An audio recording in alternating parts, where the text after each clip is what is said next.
Leadership is part of human nature.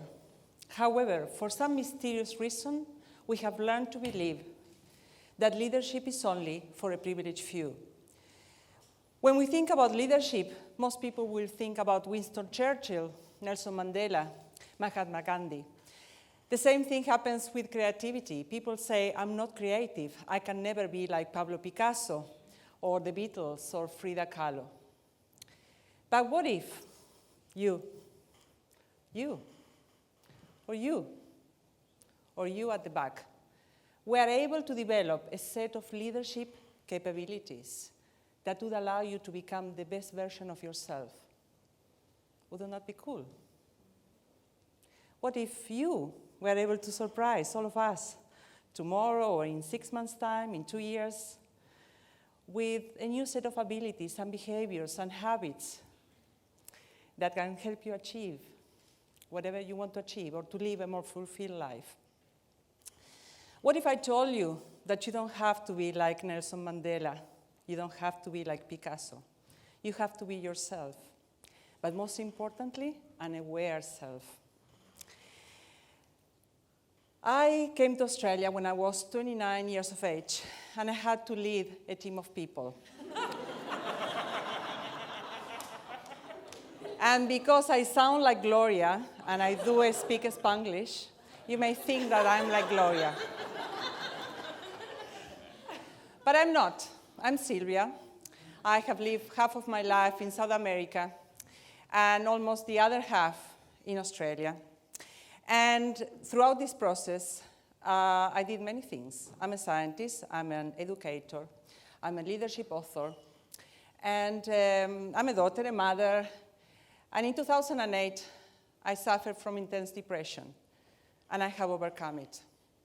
And you know what? It feels really cool to be me. Not because I have or possess anything in particular, but because throughout this process I have learned to be myself, an aware self. And the work is not finished yet.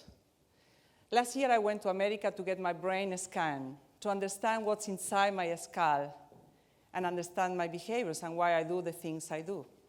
And this image is about my next challenge. Since January, I put myself on a 365-day challenge to look at what I do, my beliefs, analyze them, my thoughts, my emotions, to see what I can learn. And this is the basis of personal leadership, to understand our own brains and our behaviors, to reflect and notice what we think and how we respond to situations and to people, and to ask for feedback so we can compare the views we have of ourselves with the views of others. If we don't ask, how do we know? The world has changed. Behaviors and attitudes and the concept of leadership has also evolved. 100 years ago, it was the mark of a true leader to die with a sinking ship. This is no longer true.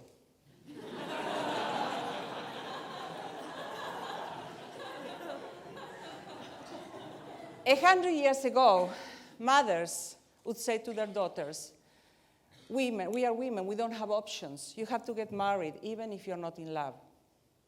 This has also changed. Lady Gaga has 41 Twitter followers. With that amount of followers, she could become the president of a country, perhaps my own country of origin. And that would be a great idea, by the way. This is Henry Ford. He was the highest paying employer 100 years ago. And he had inspectors going to the factory floors on a daily basis to check out what his workers were doing. In 2 years' time, 63 million people will be working remotely in America alone. This may not apply to all the countries around the world, but certainly we are experiencing a phenomenal change. And some of these changes can be demoralizing and daunting, particularly when we want to use the behaviors and the attitudes of the previous era of work. And Matt today mentioned the industrial age and information age, so I'm going to continue building on that. So we are, from my perspective, in what we call the imagination age. This term is not mine. It belongs to Dr. Rita Kim from NASA. And if you look at this comparison, we have gone through very task focused and I know everything and there's no feedback to the era of information, where information was the power, knowledge was the power, and it was about visionary leadership, and we all contribute together, and we look at the future. But today, in the imagination age, it's about creativity. It's about who knows what's going to happen next. It's about knowing our brain. It's about learning to be vulnerable.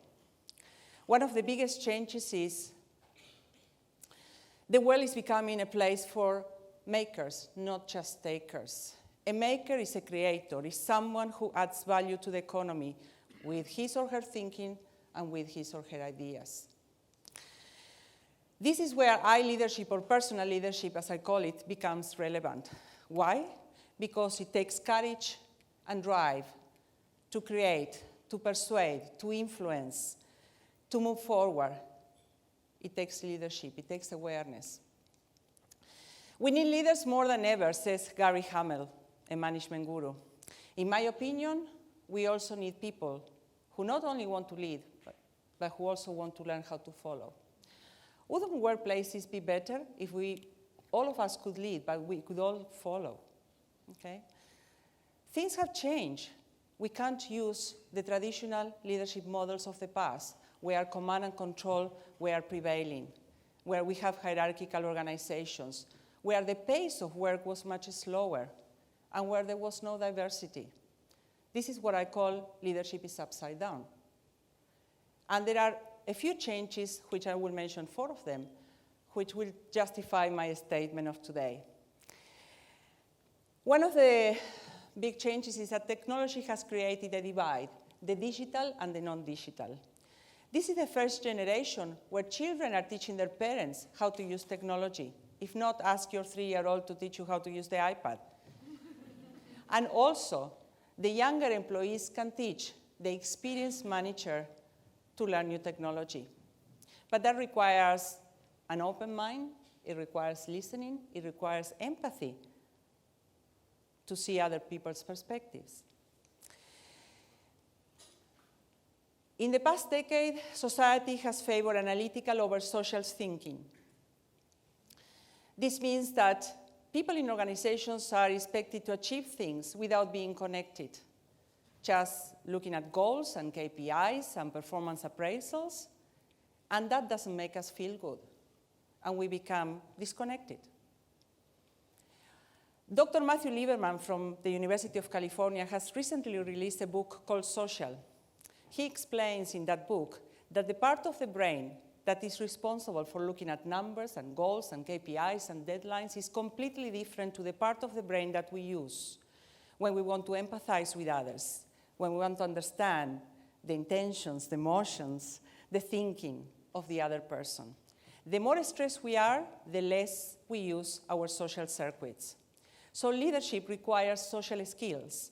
If they are not fostered, they are not developed. So, if you are an employer and you have some money in your training budget, use it.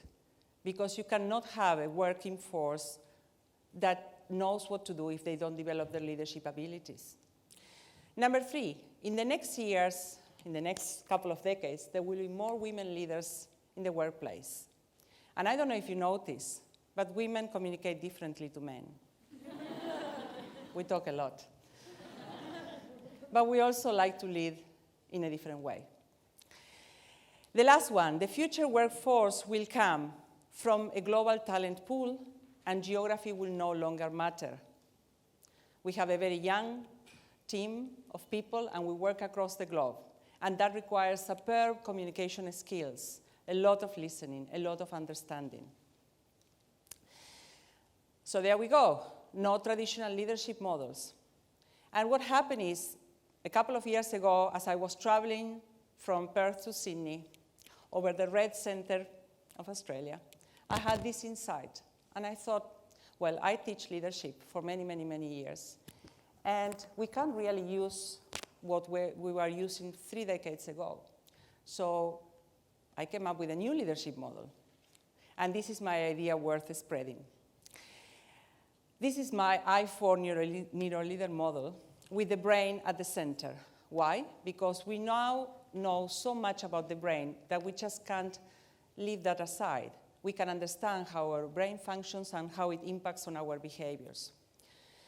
Then we have 4 competencies that I think we need to lead with these competencies if we are to survive the demands of the 21st century, both from a personal perspective and from an organizational perspective. We need performance, we need collaboration, we need innovation, and we need agility. Each of these competencies has 4 pillars. The main pillar for each competency starts with the letter I. That's the term I4. And these are integration, which underpins the competency of performance, and this refers to how synchronized the different systems inside your brain are working and how well you are incorporating the other body systems like the heart and the gut, not just the head brain. Inspiration. We talk a lot about inspiration, and I guess that you are here today because you want to leave the theater today being inspired. Inspiration is about managing your emotional energy from negative to positive. Because at the end of the day, people want to go to work and feel inspired by their teammates, by their manager, by their organization. Command and control is obsolete. So we need to learn to awaken the inspiration within us. Then we have imagination, which is the precursor of creative thinking, and that leads to innovation. Albert Einstein said, imagination is more important than knowledge. Anyone can access knowledge today. You go to Google, you have the knowledge. But it's about imagination. And the last one, which you girls will love it, intuition. Intuition as the precursor of agility.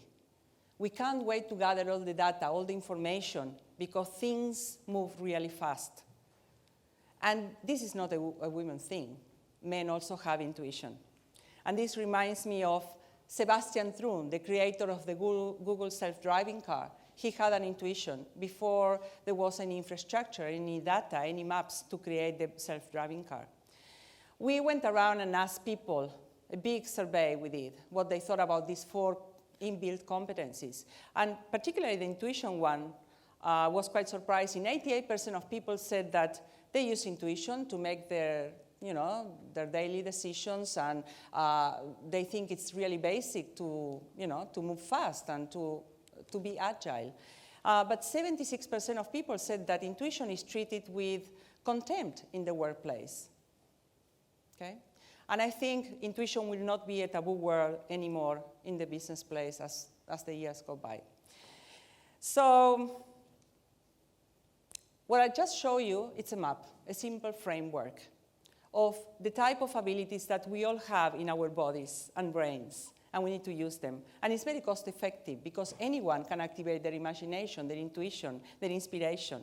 It doesn't require money. It's about educating ourselves in terms of using these competencies and understanding the brain as well.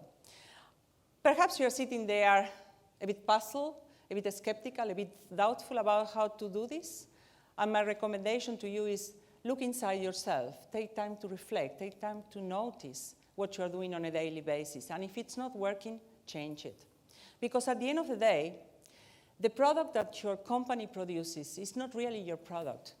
The product is the people that work with you. They need to be engaged when they come to work. And one of them is you. And that changes completely the way we operate when we work with people. I am not a poet, Matt, but I wrote a poem a couple of months ago, which I want to read to you now. And the reason why I want to close with a poem instead of facts and figures and case studies is because we need to do things differently moving into the next decades. So I hope you like it. And I'm not like Luke either, so I can't rap like him. So I'm going to read it. The poem is called I Dream of a Time. I dream of a time when people who have the power learn to show humility. When those who become obsessed with getting everything right come to understand that on occasion it is absolutely fine to get it wrong. I dream of a time when those who lack patience realize that their impatience makes others anxious, and when those who yell at others realize that intimidation is disengaging. I dream of a time when those who show indecision learn that they are creating doubt in their followers, and when those who resist change learn that they are missing out.